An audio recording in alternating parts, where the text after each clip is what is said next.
Welcome to Global Product and Gaming Review. Today I'm going to be going over 4 articles, assuming of course that the browser doesn't freeze up like last time. So, I'd like to say in advance before I talk about the article, the purpose of this review is for information and educational purposes as well as review purposes. It is not to take the credit for the article, okay? So the credit for the article goes to the publisher, in this case it's the Associated Press, and the author, which is John Raby. Okay? Now, here's the headline. U.S. Supreme Court asked to set aside ruling that blocks construction on the Mountain Valley Pipeline. And as you can see right here, let me get a larger view. This is construction crews bore beneath the U.S. 221 in Roanoke County, Virginia. And they were doing that since 2018. To make a tunnel through which the Mountain Valley Pipeline will pass under the highway.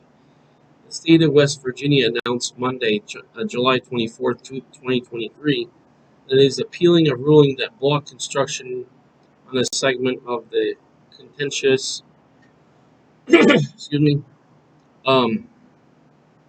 natural gas pipeline being built through Virginia and West Virginia.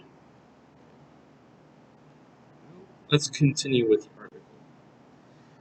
The fate of a controversial natural gas pipeline in West Virginia may rest with the U.S. Supreme Court, as the state appealed the lower court's ruling that temporarily blocked construction despite a congressional order clearing the way for the project.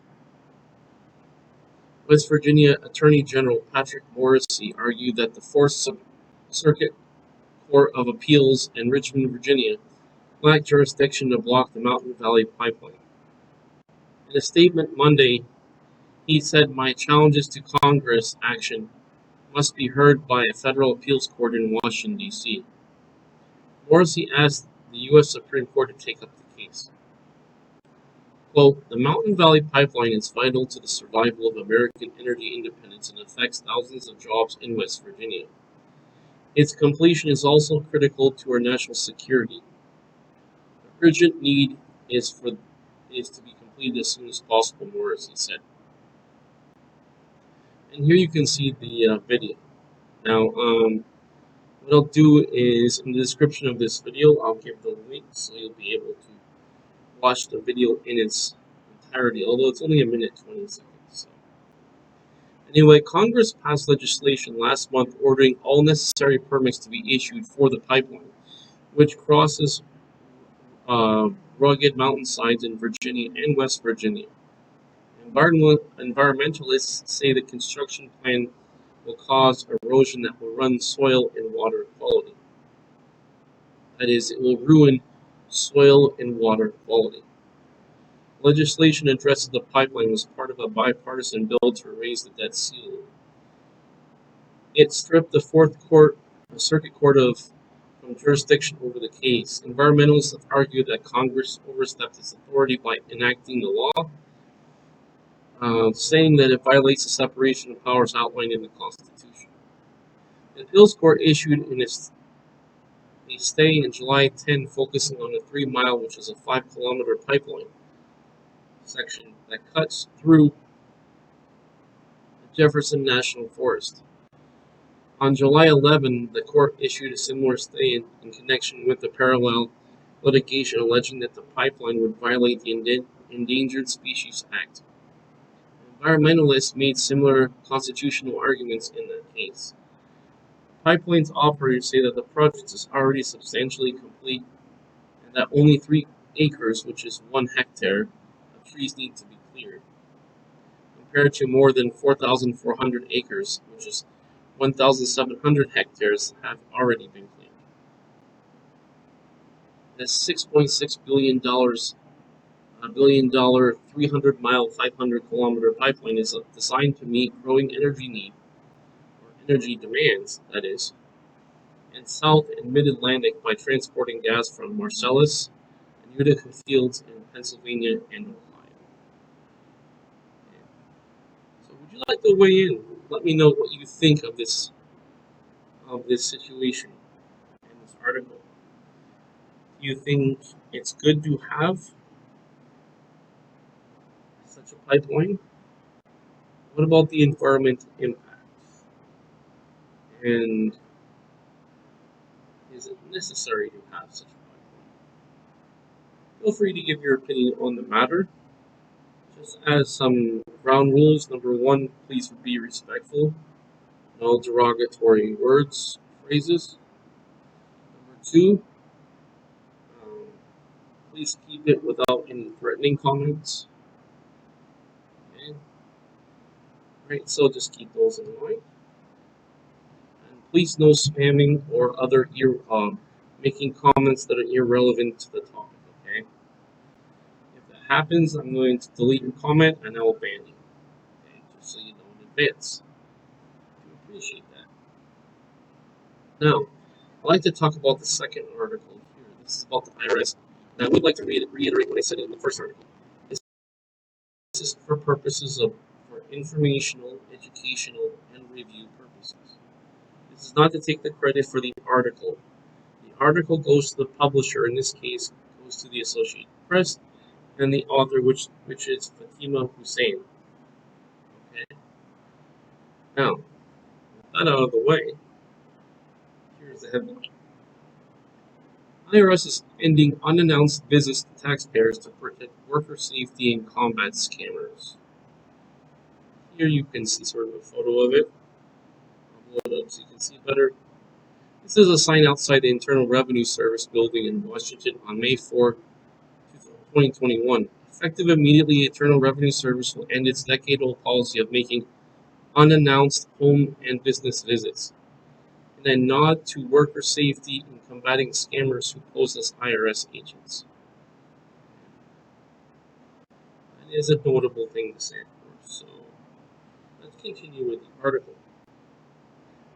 Washington, the AP. The Internal Revenue Service said on Monday it's ending its decades-old policy of making unannounced home and business visits in an effort to keep its workers safe and combat scammers who pose as IRS agents.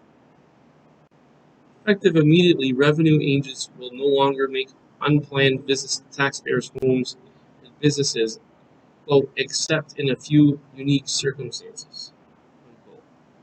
The Treasury Department said in a statement, the agency will instead mail letters to people to schedule meetings. Well, today's announcement is the right thing to do at the right time, new IRS Commissioner Daniel Warfel told reporters on Recall Monday. The change ends, quote, an era at the IRS, unquote. He said, reversing a practice by revenue officers whose duties include visiting homes and firms to resolve taxpayers' liabilities by collecting unpaid taxes and unfiled tax returns.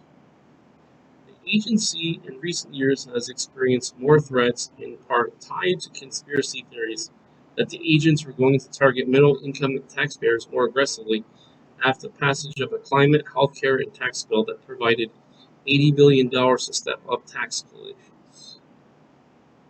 And here, of course, you can see the video from Fox News, which I will give you the link in the description where you'll be able to watch it in its entirety. Continuing on, and in response, the agency last August announced a comprehensive review of safety at its facilities. And in May, the agency said it would begin limiting workers' personal identifying information on communications with taxpayers.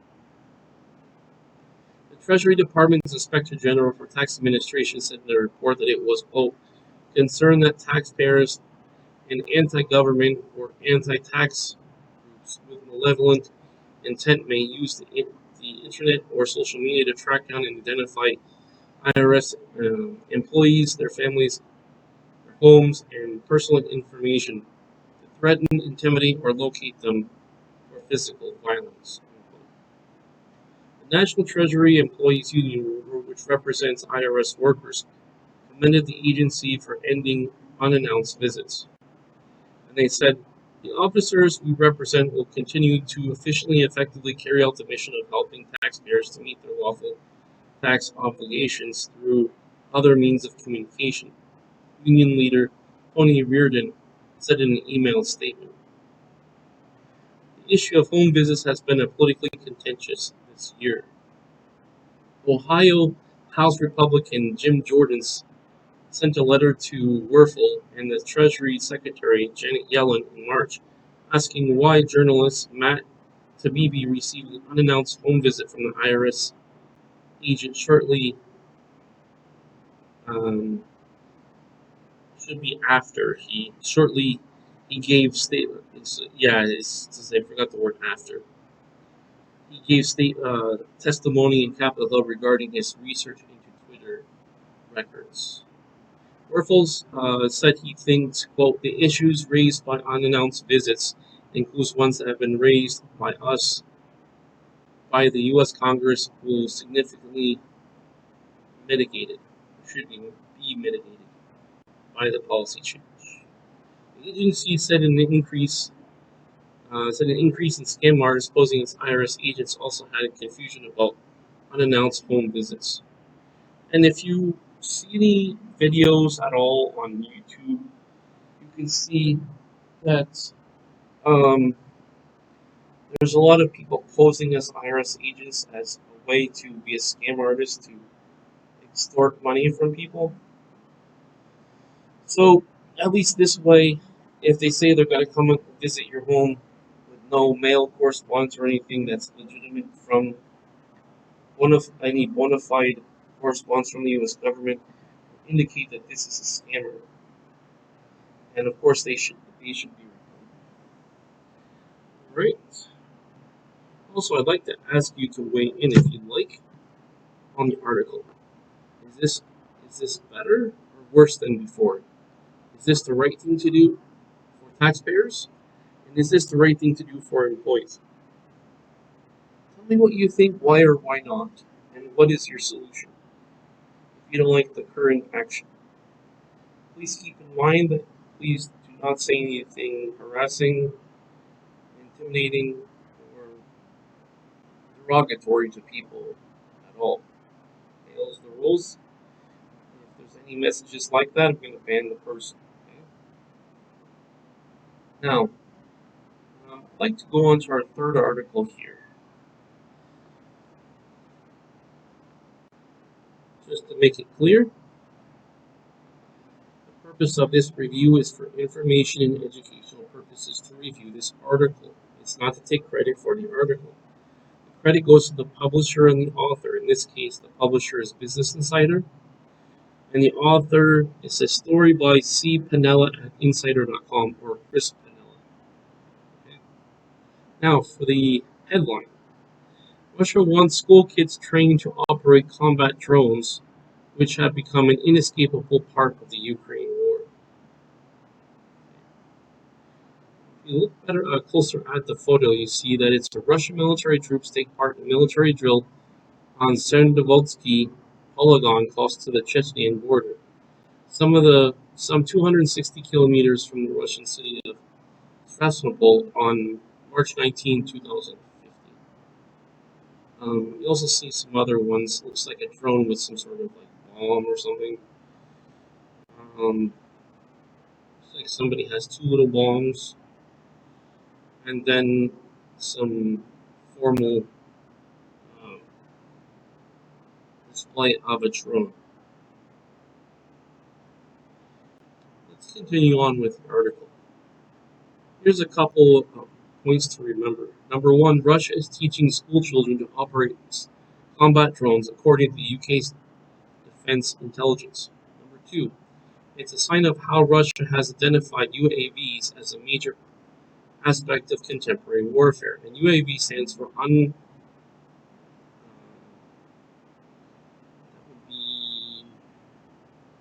unmanned assault vehicle. Unmanned assault vehicle. Or aerial vehicle. Unmanned aerial vehicle, yes, sorry. The third point to remember is that drones have been invaluable for both Ukraine and Russia. completing attacks and conducting reconnaissance. Now, this fall, Russian children will return to classroom for lessons, and the usual subjects like math and science, as well as few unusual ones, such as how to operate combat drones. Lesson in drone warfare will join others on hand grenade skills and assault rifle training as part of a quote basics of life safety unquote syllabus for the 10 and 11 students for the UK Ministry of Defense said Monday. The drone lessons will be focused on heavily on quote how to conduct terrain reconnaissance and ways to counter enemy uncrewed aerial vehicles. Oh, sorry, not unmanned, uncrewed. Basically the same thing, according to the report. All right, here we have a photo, and there are different photos here. Okay. Now, elementary school kids are going to become proficient in combat drone operations, though these classes are not really about that. It's less likely it's likely less of an effort to quote develop genuine capability unquote in students, that is to quote cultivate a culture of militarized patriotism unquote, the ministry said. That said, in addition to combat drone training, the course indicates that Russia has identified UAV operations as quote as an enduring component of contemporary war unquote. These assets, which come in all shapes and sizes, will have uses in the ongoing war against Ukraine in future conflicts. Unmanned area vehicles have been used extensively by both sides in the war. In Ukraine, giving Moscow and Kiev reconnaissance and attack options have been applied to everything from artillery spotting to strikes on civilian infrastructure, which is, well, I don't want to give you my opinion, but that's what they've been doing. Okay. Now, this the this is a view of a drone hanging a 3D version of an explosive device used for training Ukrainian servicemen on how to drop explosive device from a drone in a secret location in Lviv Oblast, Ukraine. And I believe it said the brand is DJI, which is a Chinese brand of a drone. Now, for Kiev, versatile drones have helped even in the odds against Moscow's military might. Off-the-shelf drones have been used heavily in the artillery fight for spotting and fire correction, as well as other forms of surveillance.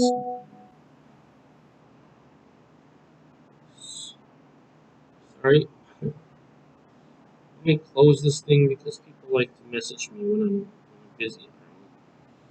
Anyway, let's go back to the article. Don't you know the best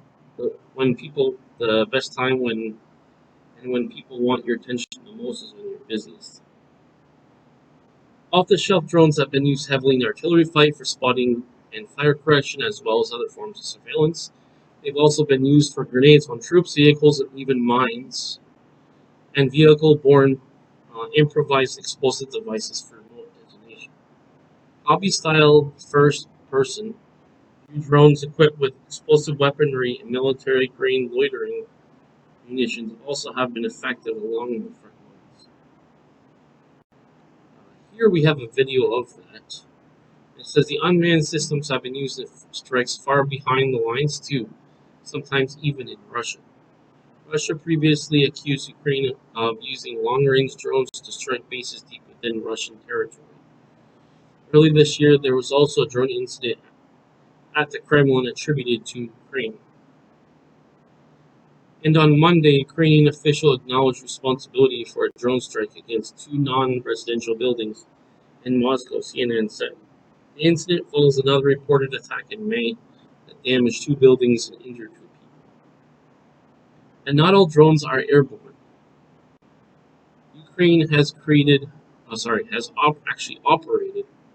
ground robots that Russia has sought to steal in drone boats, unmanned surface vehicles, or USVs, are cheap but effective and been used in damaging attacks on the Russian Navy.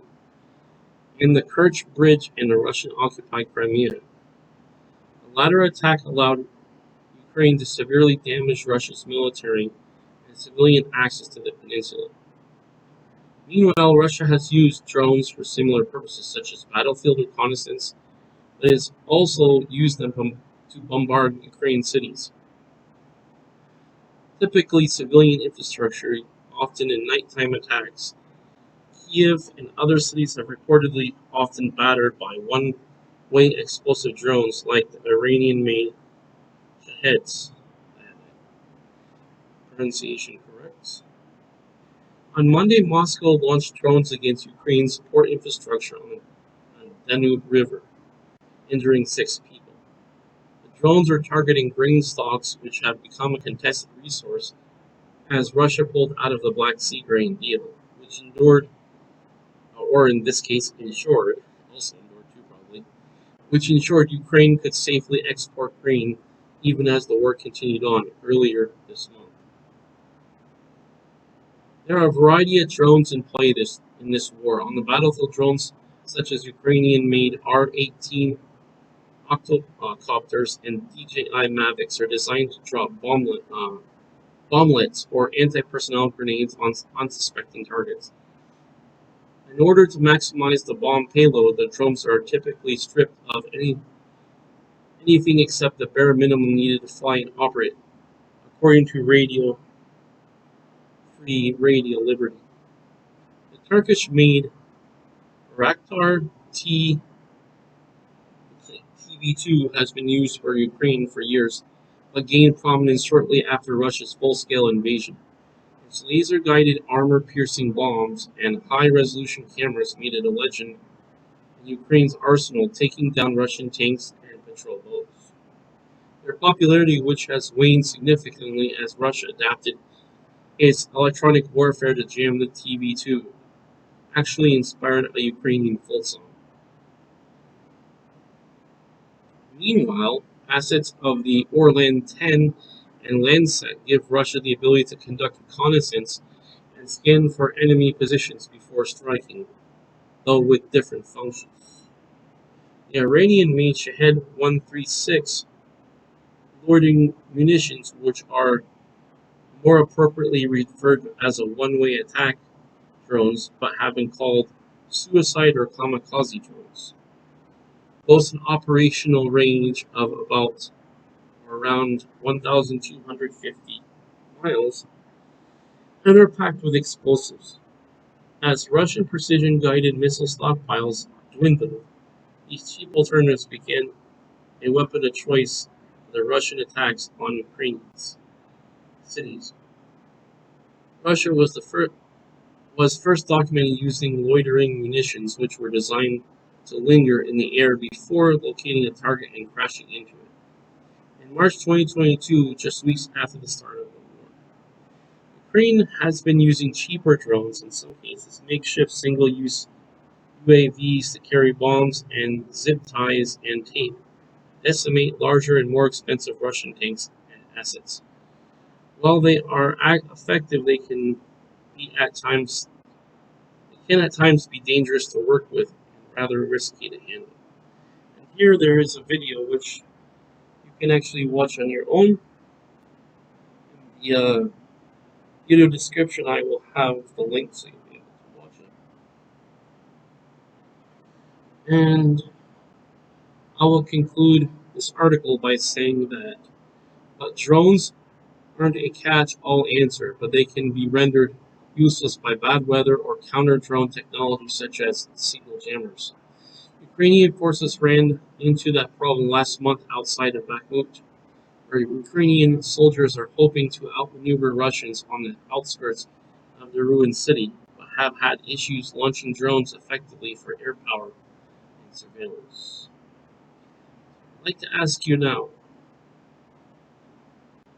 what do you think of this article? What do you think of School kids trained to operate combat drones.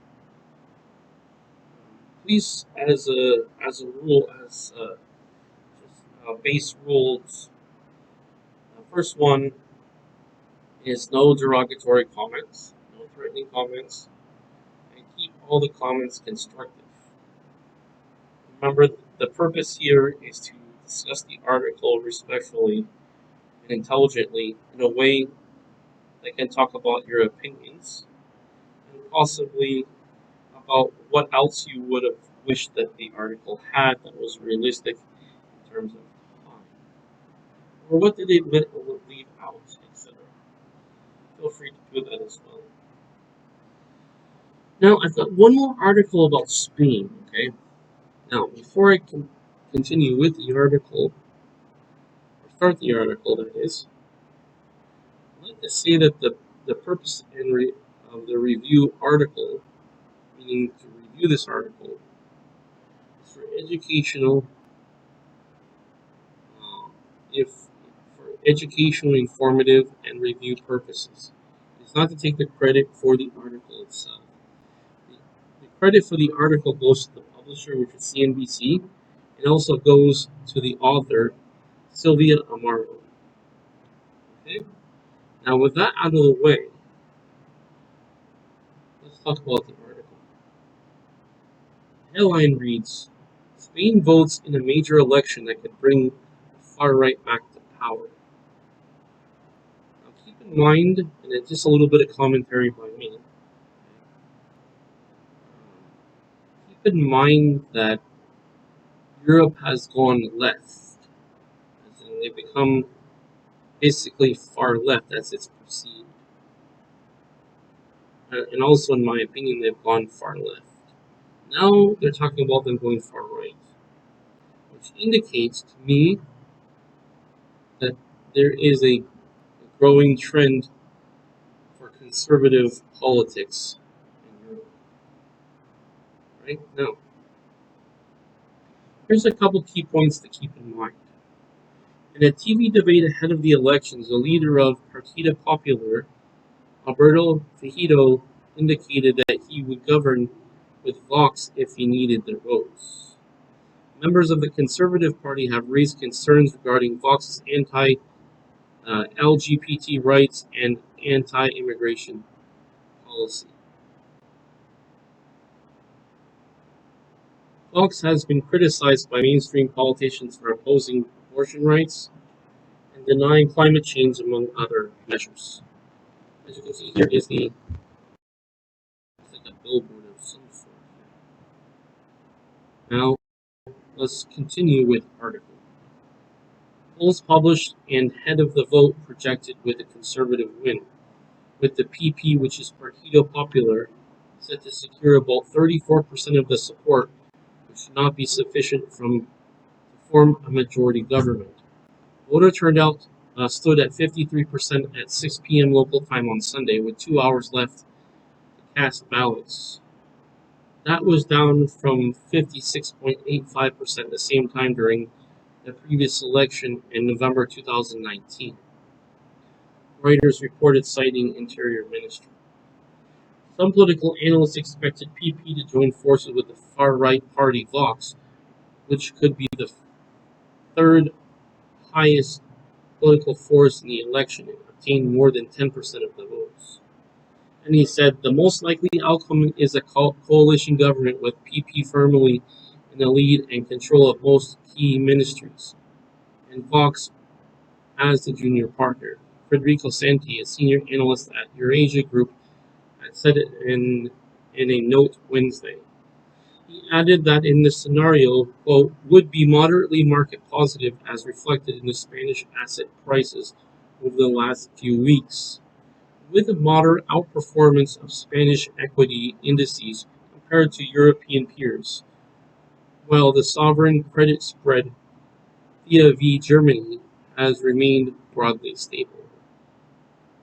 Not their first time. Conservative Party PP and the far-right Vox has previously made political agreements to govern 3 of Spain's regional authorities to have other accords in smaller cities. However, their relationship seems more of a forceful habitation than a natural partnership. In a TV debate of the elections, PP leader Alberto Filho indicated that he would govern with Vox if he needed their votes. Members of the Conservative Party raised concerns regarding Vox's anti-LGBT rights and anti-immigration policies.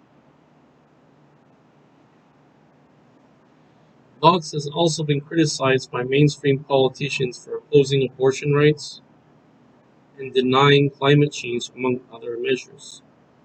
When debating against incumbent socialist leader Pedro Sanchez, Fehu said his rival could not lecture other politicians on the facts.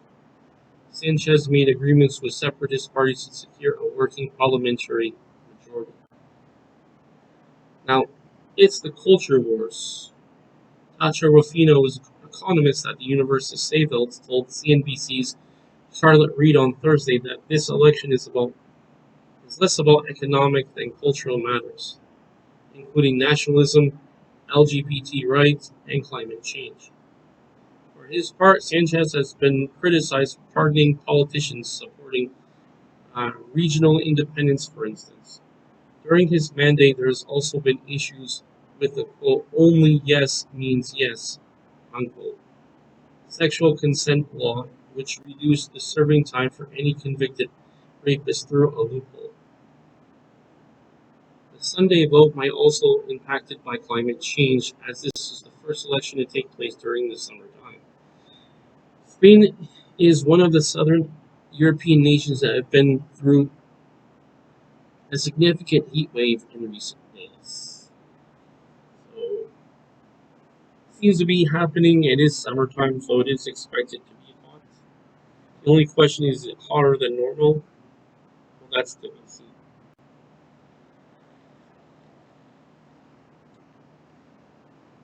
Alright, as this is the last article for this video, I would like to ask you what you think of this article. First, what do you think that of the fact that Spain votes in a major election that could bring the far right back to power, as it's speculated to be? Is this a good thing or a bad thing? What is your opinions and views on it? You're welcome to give your opinions and views on. Just make sure that it is non-threatening, it is constructive, and it is respectful. Okay.